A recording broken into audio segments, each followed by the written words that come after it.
को लाभ आत्मा वगमो हियो वै।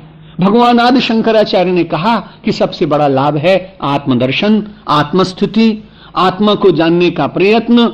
और अग्रिम प्रश्न किया, जितम जगत केन। शिष्य ने कहा, महाराज केन जगत जितम, किसके द्वारा यह संसार जीता गया? इस संसार के ऊपर किसने विजय प्राप्त की? संसार में विजयी कौन? बड़ा छोटा सा प्रश्न किया। भगवान आदि शंकराचार्य ने बड़ा छोटा सा उत्तर दिया, मनो ही येन मनः जितः। जिसके द्वारा यह मन जीता गया वही संसार में सबसे बड़ा विजयी। क्योंकि संसार की सबसे बड़ी कठिनाई आदिम युग से लेकर और आप तक यही दिखाई पड़ रही। मानव को परिस्थितियां, व्यक्ति, देश, काल, ये सब उतना दुखी नहीं करते। मानव के दुख का कारण ये तो होंगे, लेकिन ये तो गौण है। मुख्य कारण तो मानव का मन है। और ये मानव का मन जिनसे कभी कभी सुख प्राप्त करता है, उनसे कभी कभी दुख भी प्राप्त करता है। यदि संबंध सारे संसार में सुख देने वाले हों, तो आप विचार करिए कि वही संबंध कभी कभी व्यक्ति को दुखी क्यों बना देते हैं। और उनसे अपना मन ऐसा करने लगता है कि उनसे संबंध टूट जाए तो अच्छा। ऐसा क्यों होता है? तो व्यक्ति के साथ संबंध था तो व्यक्ति तो ठीक था, लेकिन व्यक्ति के साथ संबंध न स्थापित रखने की बात क्यों उत्पन्न हुई? मन के कारण ही तो हुई। कई बार आपको ऐसा लगता था कि मनोनुकूल करता है, इसलिए उससे संबंध रखना चाहिए, और कई बार आपके मन के प्रतिकूल बात हुई तो उससे संबंध टूट गए।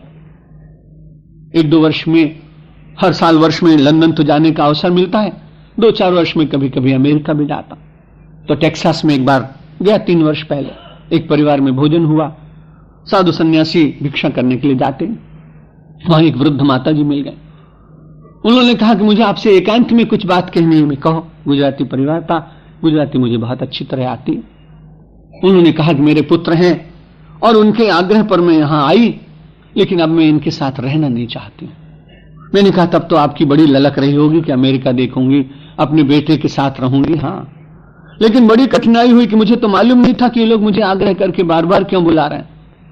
यहां आने पर मालूम पड़ा कि छोटे बच्चों की रखवाली के लिए अगर बेबी सीटर रखनी पड़े तो बहुत पैसा देना पड़ता है। तो इन्होंने बहुत आग्रह करके मुझे नडियाद से कहा कि अपना छोटा सा फ्लैट भी बेच के आओ, कोई चिंता की बात नहीं।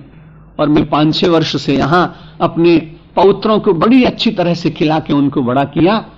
बड़ा अच्छा लगता था, लेकिन अब पौत्र भी ऐसे हो गए हैं कि उनको हमारे संरक्षण की आवश्यकता नहीं। और ये बड़ी विचित्र बात है, अब हमारे पुत्र और हमारी पुत्रवधू हमको बार बार कहते कि तुम इंडिया जाओ, यहां तो अच्छा नहीं है देश, यहां क्या करोगे रहकर, यहां तो बहुत ठंड पड़ती है। लेकिन ठंड तो पहले भी पड़ती थी। जब उनके स्वार्थ के संबंध पूर्ण हो गए, अब उनको बेबी सीटर की जरूरत नहीं, और वो लोग कहते हैं हम नगर बदलना चाहते हैं, हम दूसरी जगह जाना चाहते हैं, आप जब तक रहोगे तब तक ये काम हो नहीं सकता है। उन्होंने कहा महाराज हम लोग कहीं आए, ऐसा हो सकता है?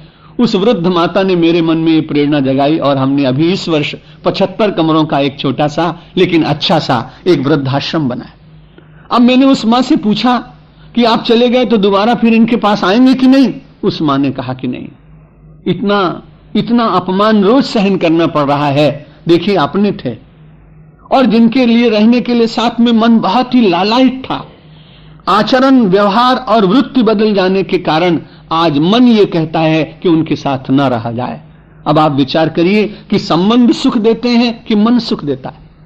मन ही मानव को सुख भी देता है और मन ही मानव को दुख भी देता है, और मन ही वास्तव में ऐसा है जिसके ऊपर विजय प्राप्त करने का यत्न किया जाता है।